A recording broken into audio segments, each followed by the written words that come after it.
Physics is so bulky, I don't even know what to study. Should I study the calculation aspect more? What would they even ask me? Is it the theoretical aspect or is it the calculation aspect? I'll be giving you 10 most frequently asked topics by JAMB for physics in this video, and I'll be giving you 3 to narrow down on if I have just 1 week to prepare for the exam and I still want to blast a 70 or an 80 plus. Physics is a very interesting subject. Many students say there's a lot of theory, there's a lot of calculation. Some just want to know exactly what is going to come out in their exams, and in this video I'll be addressing that.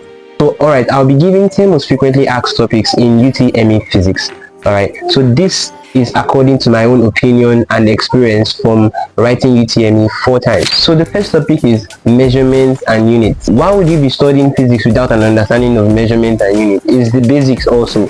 So you have to know what the fundamental units are, what derived units are, the 7 fundamental units, and everything about them. You also have to know what scalars and vectors are. You have to be able to solve some questions when they give you under scalars and vectors, and have to be able to align some units to some certain quantities. Very, very important. So the next one is, Kai, if you don't know this one, don't enter the examination hall.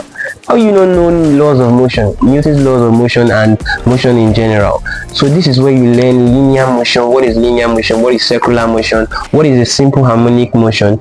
And you learn the formulas. In physics, most of the time the formulas here are very important. So these are the calculation aspect of physics that are very, very important for you to know. So you learn the formulas here. So you learn them, linear motion, learn all the 4 formulas for linear motion.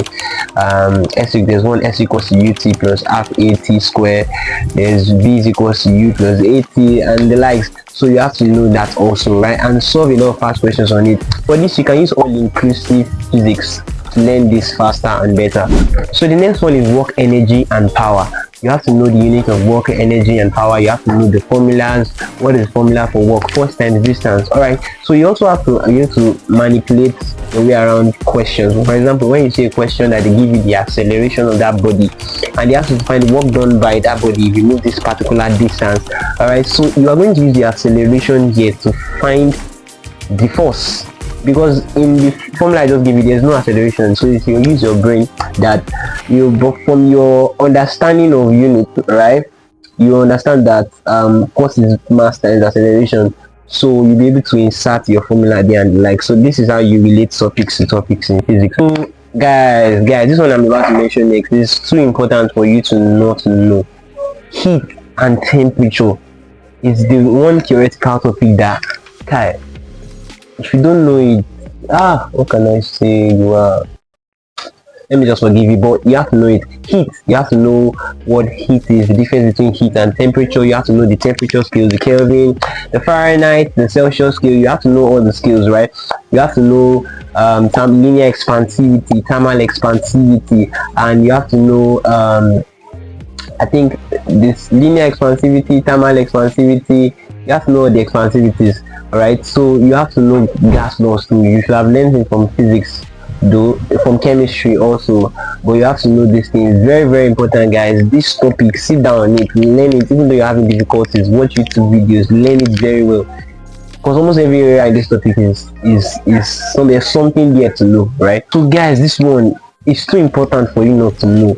Waves, light waves, normal waves, normal propagation of waves, that is characteristics of waves, light waves and sound waves. You have to know what a wave is. That a wave is a disturbance. You have to know the characteristics of waves, deflection, refraction, diffraction, polarization. You have to know these things. You have to know, for sound wave, you have to know what a closed system is, what an open system is. You have to know how sound is propagated. You have to know what an echo is, what reverberation is, and you have to know how to calculate the distance or the depth of an ocean when you are given, when they say, for example, a question says there was an echo had and this and this and that. You have to be able to calculate the distance and the depth of an ocean. Very important. JAMB asks questions on that thing I just said. And for light waves, you have to know for light waves, that is reflection divided into reflection and refraction. In reflection of light, you have to know your mirror formula. The mirror formula, you have to know the general mirror formula, 1 over f, or the light formula, 1 over f is equal to 1 over u plus 1 over v. You have to know what's the difference between a virtual image and a real image, what kind of image will be formed on a plain mirror, whether it be formed behind. Those things you have to know them. Like waves is like the broadest part of physics, and I think if you are having issues, actually start from there, because it houses like 3 topics, so please focus very well on it, guys. So the next one is electricity and magnetism and static electricity. But before that, you have to learn your electrostatics, how to charge a body by induction, by friction, those methods of charging a body. You have to know what Coulomb's law is, what is current, what is the resistance, what is voltage. You have to know those things. What is a battery, what is EMF, what is the difference between EMF and voltage. You have to know those things. Magnetism also, you have to know some laws of magnetism, like poles repel or like poles attract, and many more. You actually, one textbook I advise you use most here is, I advise you to use LAMLAD and all-inclusive for calculation, LAMLAD for theoretical aspect. Alright, so there's one that I almost missed, moment and simple machines. Moment is so important, guys, and you must not miss it. Moment is very important. You have to know moment. You have to know moment, what moment is, how to calculate questions, when they change the position of the load on the beam balance. You have to know those things, guys, and it's actually easy, but many students have difficulties in it. You can just, as I said, get materials that make it easier for you. And for the simple machines, this one is too easy. Like, it's the easiest topic in physics.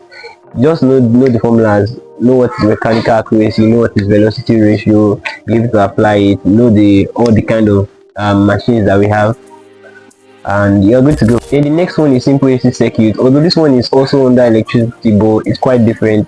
You have to be able to distinguish the difference between AC and a DC. So these are the 10 topics. I know it's kind of getting too much, but if I'm to recommend 5 or 4 topics, waves and optics, then heat, then electricity, electricity and waves.